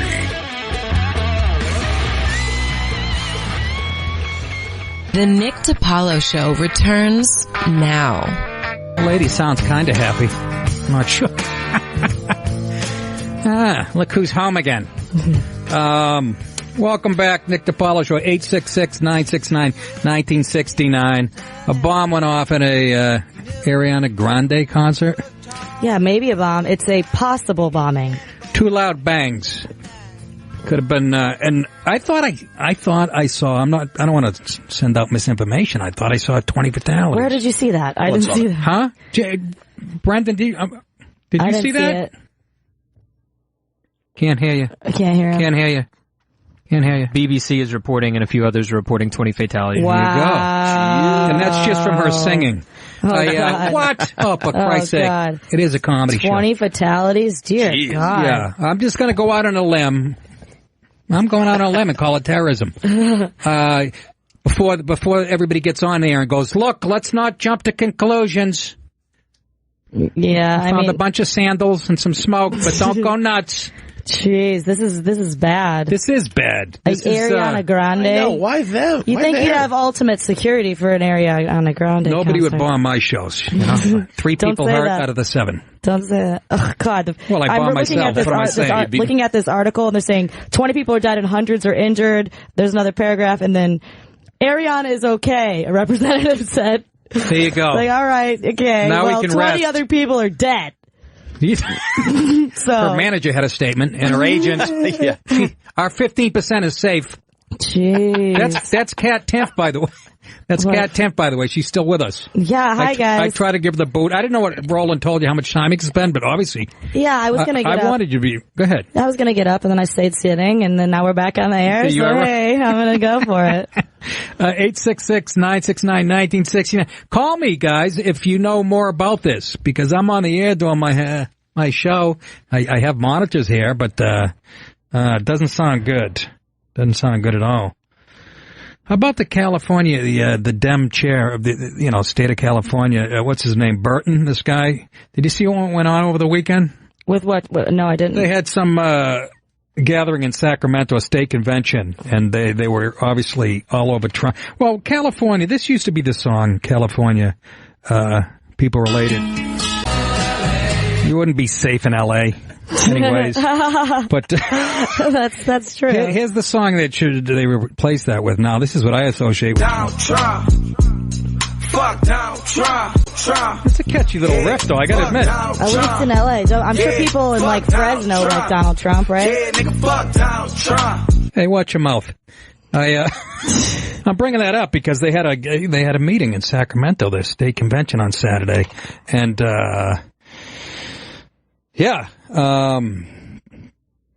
they were chanting all kinds of shit and bad-mouthing Trump, and the party's leader blasted Trump's alleged ties to Russia, presented California as the epicenter of liberal resistance to the president. The world is counting on all of you, counting on California to reject Trump's deception and destructiveness. You know who said that? Kimberly Guilfoyle's ex-husband, Lieutenant Governor Gavin Newsom. But here's the thing. Rejected how? Like, what exactly? Because I feel like... How do you reject his policy? They're pretty much doing that over there. From what I've gathered, they're pretty openly being not fans. Yeah. At least, Southern California, except for Orange County, maybe. And even that, I think that's down to about 10 Republicans. Yeah. It used to be a bastion. At least publicly. I think maybe privately a lot of them want to keep their money. That's saying. It's a good point. Yeah. So that was Gavin Newsom, and then U.S. Senator Kamala Harris, whoever that is, guy or girl, I don't know, often mentioned as a potential candidate for president in 2020. I'm guessing guy. Ooh, that was sexist. Yeah, I know. That's the type of show I do here. It's a politician, must be a guy. One for president. Hey, that's even more sexist. I know. I just doubled down on my misogyny. So anyways, she said, or he said, Trump's putting Russia first, America second. In a sign of the vigor of the party's distaste for the president, outgoing party chair John Burton, he was the chair, he's outgoing, longtime Democrat lawmaker and power broker, known for his blunt and profane manner, extended 2 middle fingers in the air as the crowd cheered and joined. Here's how he handled a couple of protesters. I'm guessing people who actually like Trump were there, but this is the former chair of the Democratic Party in the state of California. Well, flipping people off, that's the highest form of discourse. Of course, Well, listen to what he said to a couple of people that were disagreeing with him. It may be one of the most difficult and disturbing times in American history. Hey, shut the fuck up and go outside, all right? Wow. That's how he talks to taxpayers? Yeah. Yeah, I mean, let them protest, man. Let them protest. Yeah. The other side's protest. That's all they do. That's all I do. I think there's some people that just protest. Remember that right after Trump was elected, it was like 24/7 protests. Fifth Avenue was like never clear. Yes. Mm-hmm. And what happened? Yeah, I don't know. I guess people, maybe they got jobs, maybe they didn't. I don't know. But yeah, after a time, you got to just kind of cut it out. How about him telling him to shut the fuck up or get out? Shut the fuck up or get out. Oh, my God. And people go, yeah, well, Trump said, throw him out or whatever the fuck. Yeah, but again, the right never pretended to be. That's true. You know what I'm saying? We don't put up that front of, with the law and order. Trump was never pretending to be a overly sensitive guy. Yeah. This guy was the chair of the party at one point. And, they're just angry, mean fucking people, which look, as a comic, I sort of like to think, God, he said, get the fuck out, because I've said that many times. Yeah, but I'm at a comedy show. Yeah. I have 70 people that wanted, those are taxpayers, aren't they? That's how it used to work. They can protest. Well, everyone's a taxpayer. Yeah. But they can protest. It should be fine. Of course. But, people, they become very, very, very angry. They're very angry by Donald Trump. But the thing is, Trump, what has he really even done at this point? I mean, they set the bar at this guy's Hitler. So if you look at the bar of him being Hitler, he's doing a great job. All he had to do was be not Hitler to exceed their expectations. So far, he's in the clear. Here's why they hated him so much. And I said this the night he got elected. I looked at my wife and I said, holy shit. You understand this guy embodies everything the left has been hating for the last 40. He's a straight, white, Christian male with $1 billion. Mm-hmm. Blonde hair, blue eyes. He doesn't feel bad about, he doesn't feel bad about having all this money. Yeah, why should he? Exactly. I don't think he should. Remember when Mitt Romney, they were attacking him for being rich, and he was like, oh yeah, he kind of withered like a little flower in the wind. But Trump was like, remember what his speech when he announced his candidacy, he was like, I'm very, very rich. He kept talking about how rich he was. I respect it. That's right. He kept reminding, I'm paying for this, so I'm not beholden to anybody. I'm paying for this, and because I'm very rich. And I'm not, I loved it. If you're rich, yeah, that's a good thing to be rich. Well, yeah, it used to be. Mm-hmm. It used to be, but not for the Dems anymore. They hate people like that. Now it's like a competition of how many other ways you've been oppressed, like intersectionality. Yep. So if you're somebody who, is of a minority race and you're a woman, then that's intersectionally, you're more oppressed. And it's like people just want to write blogs about how much of victims they are, and that's how they get people to be like, oh, you're the best. But nobody can write a blog being like, I'm very rich. Nation of Victims is a book I read 20 years ago, and it's just more relevant today than then. It really is. It's a race to it really is. And he didn't shy away from that. And people like that. Some people liked it about him, but they're not on the left. Hey, let's get an update on I can get an update as far as what's going on in the UK with that attack at the concert. Shane in Texas, give us an update, buddy. Hey there, buddy. I was going to ask if you realized how quickly you moved on from the bombing. It was barely a footnote. No. I went back to it. No. It's just we kind of become desensitized, and we're back to laughs and giggles. Well, that's how. We don't have any information yet. I don't want to put out information that I don't have. Neither the news doesn't either, but they do it all the time. You got anything for us? The 20 fatalities, is that confirmed? I have no idea. I'm on the road, man. What are you calling me from an Arby's bathroom? Listen, Nick, you moved on with your shits and giggles a little too quickly. I got a wide stance too. Well, we don't know anything. Shane. What do we know anything yet? My take on this bombing is that it's bad. Right. I am anti this bombing. Then you're not a Democrat. I'm taking a strong anti 20 people are dead stance. Okay. You're going out on a limb there, Kat. I know. Well, what's funny was, not funny, but we're watching, we had like 9 monitors going, and Fox is covering the bombings, and CNN, they were arguing. They caught up. They just caught up. But yeah, earlier, they were just still talking about Trump and Russia. Still. That's probably why they're mad about the bombing. They're like, no, we had 16 more hours of Trump and Russia lined back up. to Trump. Yeah, okay. Yeah. Back to collusion. They're back to collusion. All right, yeah. So you want to hit us for they not really talking about it. They're the news. They really they're talking about collusion, right? I thought you were fucking kidding me. No, nobody's coming to us for bombing news necessarily. We don't have the latest and but maybe MSNBC they are, and it's just more Trump collusion. That's ridiculous. They'll tie it in. They're going to tie this in. They're going to tie it in Assange and. Sean Hannity, they said, was seen running from the Ariana Grande concert with a. I wouldn't be surprised if that's how they approach news stories. I really wouldn't. How can we make this a Trump's fault? Oh, they will, and that's all. What do you think? That's what the independent prosecutor is going to do. He's going to dig and dig and dig until they find something. It won't even be related directly. As long as you keep that cloud of suspicion over Trump's head, you're damaging him anyway, so whatever. Well, I mean, people haven't been talking about it as much anymore. A lot of people were talking about Saudi Arabia and about Israel now that Trump's out of the country. There wasn't as much Russia stuff. But when he comes back? Oh, yeah. Well, especially because Comey's probably going to be testifying next week. So it'll probably... Yeah. Next week already? Yeah. So it'll probably come back. But the fact that... Are they still talking about it? Yeah, they're still talking about it on MSNBC. That's banana land. That's something you call banana land. That's all I gotta say. They've been talking about collusion for over a year now. I'm just give me a little bit of. I mean, or if you think there's questions, let the investigators handle it. There's no use in freaking out about it. Jeez, we have like 9 million investigations into it going. We're gonna be all right. We're gonna figure it out. They say that too. Like, and I keep hearing how Robert Mueller is just beyond reproach. He's just clean as a whistle. I was hearing that about Comey too. Nobody's beyond reproach. We're all disgusting. But I keep hearing that about him, and then I hear, but independent prosecutors feel like that's how they justify their existence once you hire them. That they keep digging and digging, and like with Clinton, it ended up. What did we get out of that? The Monica Lewinsky thing ended up. Yeah, nothing. I don't know how he can be such a straight arrow and then say that too. Let's go to Adam in Ohio. Has an opinion about Trump. Go ahead, Adam. Hey, how you doing, bud? Good. How you doing? Pretty good. Hey, I just wonder. I've tried a couple of the shows here, and nobody ever wants to take good stuff about Trump. I don't know what your opinion is of him, but I live in Southern Ohio. And since he's been in, we've had 2 steel mills fire back up that have been shut down for 7 years because of stuff being banned. Yeah. Now we have 500 people back to work. Yes. Since he's been in office. And so I don't think he's such a bad guy. No, I don't either. No, but people on the left are going to go, yeah, but he's going to destroy the ozone with that shit. Yeah. Right? That's going to be the answer. And I mean, but Kat, how do you feel?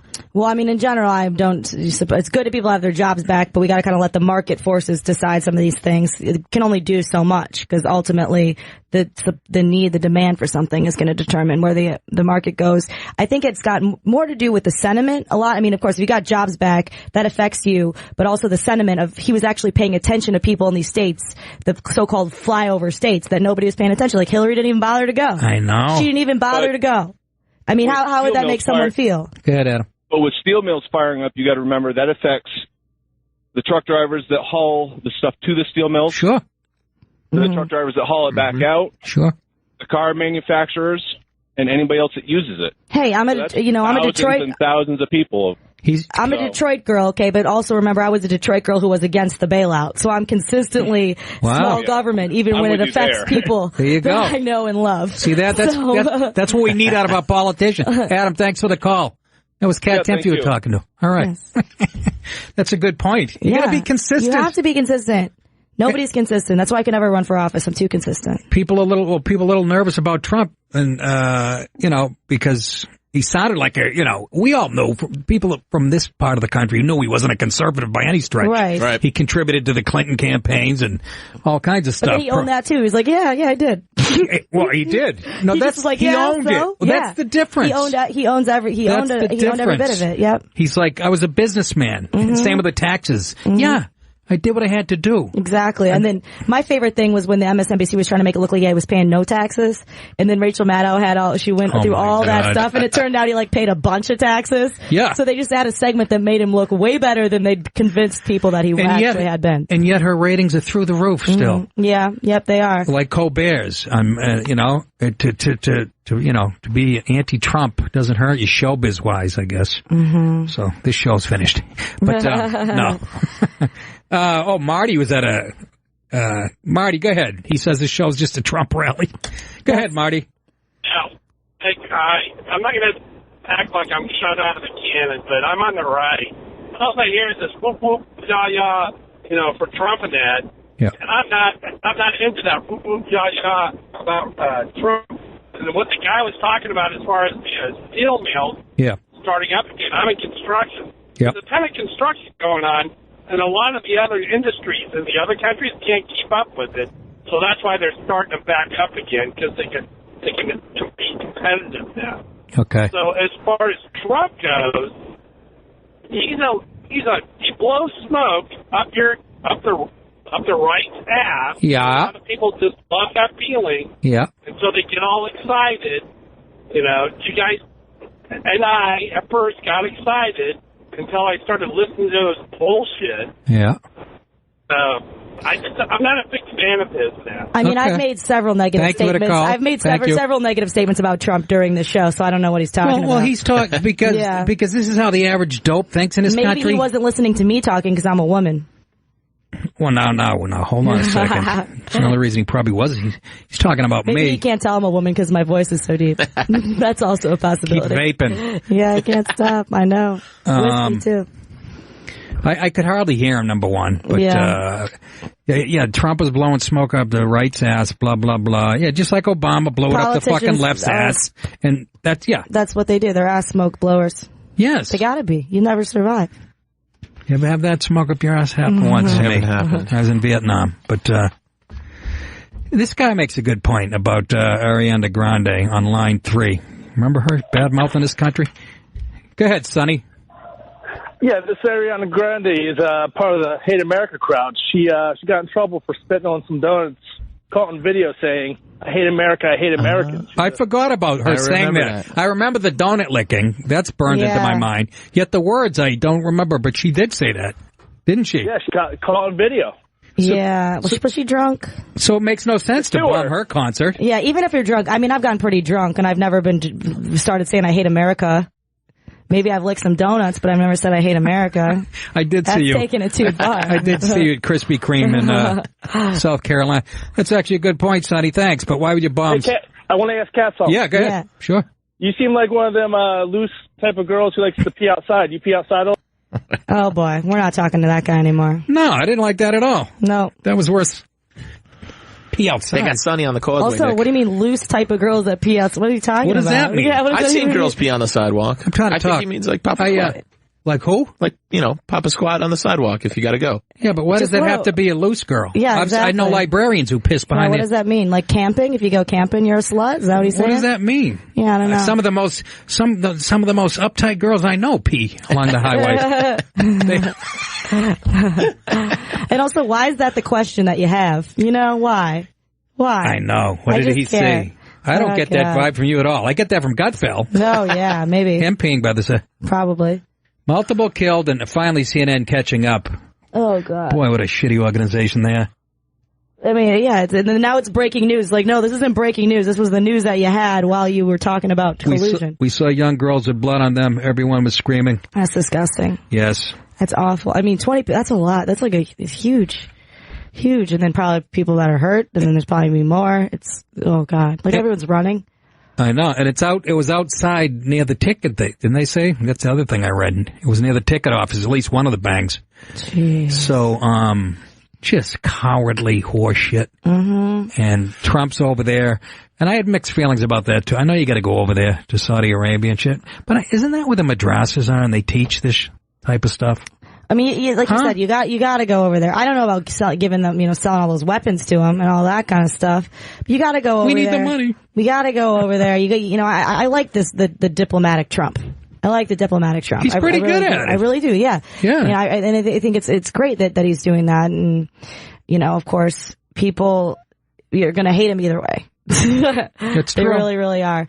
You don't want to overstate it either. I'm sure there's like lots of people in those areas that do have a problem with him. They're just, of course, not allowed to protest or they'll get their heads cut off. But it's at least the leaders that seem to go pretty well. That's true. Yeah. He was actually getting some accolades for his speech in Saudi Arabia from some so-called enemy. So he's doing something. But Jesus, the shitstorm he faces between the media and a lot of the GOP, the establishment types that are worried about their jobs because he's an outsider, and and then the left and the Democrat. And then I'll give him a hard time too. Sometimes he deserves a hard time. He deserves a hard time, of course. He's not like the actual devil, or he's not Hitler too. Believe it or not. Real quick, we only have a couple minutes left. I'm talking to Kat Tempf, and you can catch her on Fox News Specialist at 5:00 and National View Online. Yes. She writes for, and the Gutfeld Show. Chris, real quick. Chris says most voters are libertarian but don't realize. Go ahead, Chris. Say hi to Kat Tempf. Nick, how's it going? Good, thank you. Great great to hear you. I've been a huge fan for a while. And I got to say, honestly, and I'm not blowing smoke, the show that you guys are doing right now is probably one of the most balanced shows on all of TV. So people can give Fox News the reputation they want for being right-leaning. Nothing gets by people on your show, whether it's left, right. It really is a issue-by-issue show, and I like it. It's really good. And my wife, who can't stand politics, actually enjoys it as well. But listen, what I wanted to say, Nick, I called you last week. I said, who the hell was I supposed to vote for? You know, Hillary Clinton or Donald Trump? Right. I'm kind of in the middle, and I think the majority of the country, about 70% of us, really do fall in the middle. The problem is we've been so brainwashed to believe that we have to go all right or all left on every issue. And Kat, when you said it earlier that you look at each issue as an independent topic, by golly, that's how every topic should be looked at. So there's no candidate that's ever going to meet everything that I need. Right, absolutely. I get called a traitor. I'm like, you're a traitor. You're a traitor. Thank you, Chris. You know, what do you mean you're a traitor? It's like, what are you talking about? I think this thing about this guy this time. Right. It's really that simple. No, the average American, emotionally, we're about an 8th grade level when it comes, at least when it comes to politics. That is about it. I got to wrap it up here. Kat Temp, thank you so much. You're the best. Seriously. At Kat Temp. Follow her on Twitter and Instagram. Check out her website, CatherineTemp.com. The Fox News specialist, National Review online. And if you want to check out my tour dates, go to nickdip.com. We got Greg Gutfeld tomorrow night, Sam Morrell on Wednesday, Gary Gallman on Thursday. It's the Nick DiPaolo Show. Thanks for tuning in. Talk to you tomorrow.